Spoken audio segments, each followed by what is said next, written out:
सभी सम्मानित बड़े बुजुर्ग, मेरी माएँ बहनें, गुलशन प्रधान जी, साथ में मेरे साथ मंच पर उपस्थित मेरे मामा चौधरी साजिद हसन जी, हमारे बीच में फरहाद आलम भाई, संदीप सैनी जी, धर्मवीर भैया, यहाँ पर मौजूद गयूर प्रधान जी, परवीन भाई, एहसान चेयरमैन साहब और हमारे जितने भी सम्मानित लोग, सतीश का नाम जी, सतीश मामा जी, सब मामा हैं, सब भाई हैं। तो मैं सभी का शुक्रिया अदा करना चाहती हूँ आज इस कार्यक्रम के लिए। पहले मैं माफ़ी चाहूँगी, आज थोड़ी तबीयत मेरी नासाज है, बुखार है, इसलिए कार्यक्रम में देरी हो गई। लेकिन ये जो कार्यक्रम है और जहाँ मैं खड़ी हूँ, ये सब आपकी देन है, आपका आशीर्वाद है। आप लोगों ने बहुत कम उम्र में मुझे इतना आशीर्वाद दिया कि देश की सबसे बड़ी पंचायत में मुझे भेजने का काम किया और इसके लिए मैं आपका दिल की गहराई से आभार व्यक्त करती हूँ। एक सांसद के कई काम होते हैं, अपने क्षेत्र की समस्याओं को उस पंचायत में उठाना हो, अपने क्षेत्र में कुछ काम कराना हो, आप लोगों के बीच में आना जाना हो, सौहार्द कायम करना हो, ये सभी जिम्मेदारी है। और मेरी कोशिश है कि हर छोर पर मैं इस जिम्मेदारी को ईमानदारी के साथ और आपकी उम्मीद पर कायम रहते हुए पूरा कर सकूं। आज तक कभी मेरे जो पिताजी रहे हैं, उनके नक्शे कदम पे मैं चलने की कोशिश करती हूँ।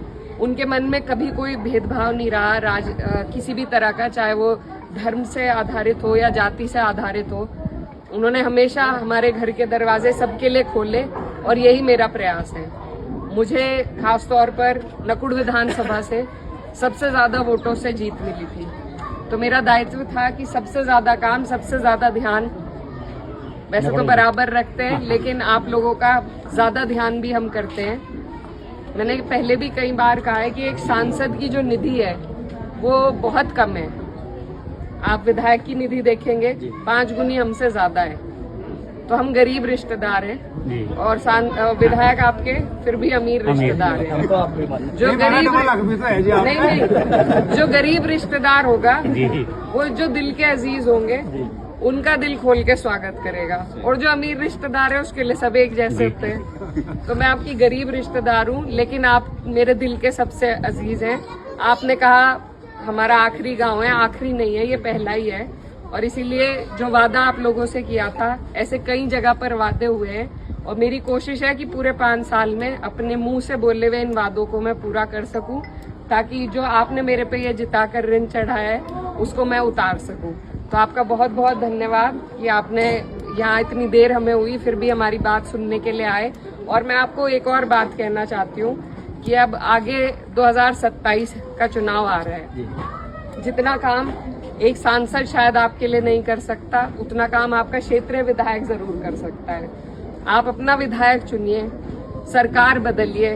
हमारी जो पार्टी है समाजवादी पार्टी, उनका नारा है पीडीए का, और मेरा अगर आप काम देखेंगे, मेरे काम में आपको सैनी समाज के गांव मिलेंगे, गुज्जर समाज के गांव मिलेंगे, दलित समाज के गांव मिलेंगे, मुसलमानों के गांव मिलेंगे। कोई अछूता नहीं है, कोई एक बिरादरी ये नहीं कह सकती कि हमें ठाकुर समाज के, सर्व समाज के आपको काम मिलेंगे, क्योंकि ये एक राजनीति में उतरे हुए व्यक्ति का फर्ज है कि वो हर समाज को उसी नजरिए से देखे जैसे वो अपने समाज को देखता है। मैंने एक चुनाव लड़ते हुए कहा था कि मैं सर्व समाज की बेटी हूँ और मेरी कोशिश है कि मेरे काम में वो झलके, और सांसद का काम किसी से छुपा नहीं होता, ये पोर्टल पे चढ़ता है, आप सब देख सकते हैं। जैसे हमारी पार्टी की नीति है ऐसे ही हमारी भी नीति है। ये पीडीए के नीति को आगे ले जाकर हमें चलना है। आप सबसे मेरे हाथ जोड़कर निवेदन है कि जो लगाव आपका और हमारा है इसको आप और बढ़ाएं। 24 में जिस तरीके से आपने हमें जिताया, अगर उसी लगन के साथ, उसी प्यार के साथ आप और हम लगे रहेंगे और 27 में अपनी सरकार बनाएंगे, तो जैसे संदीप भैया कह रहे थे, न सिर्फ गांव के, आपके खेतों के खड़ंजे सीसीबी कराने की जिम्मेदारी हमारी होगी और वादा हम झूठा नहीं करेंगे। जिंदाबाद माननीय सांसद ग्रासन जी, जिंदाबाद सांसद ग्रासन जी, जिंदाबाद। किसी भी सरकार में इतनी ताकत होती है कि वो बहुत काम करा सकते हैं।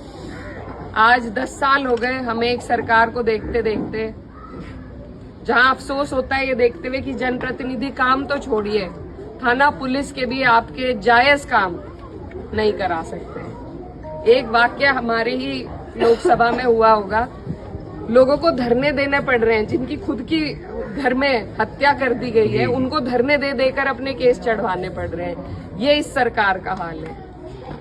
तो ये सरकार सिर्फ और सिर्फ, अभी आप देख रहे हैं राम मंदिर में किस तरीके से घोटाला चल रहा है। आपको और हमें धर्म के आधार पर लड़ाकर इन्हें सिर्फ धूल झोंकनी है और सिर्फ पैसे कमाने हैं। तो ऐसी सरकारें जो निष्क्रिय हैं, जो किसी का सुन नहीं सकती, किसी का दर्द नहीं समझ सकती, इनको बदलने का वक्त बाबा साहब ने इसीलिए हर 5 साल के बाद ये निर्धारित करा है, ताकि कोई सरकार जो जुड़ाव से, जमीन के जुड़ाव से दूर हो जाए, उनको हम बदल सके।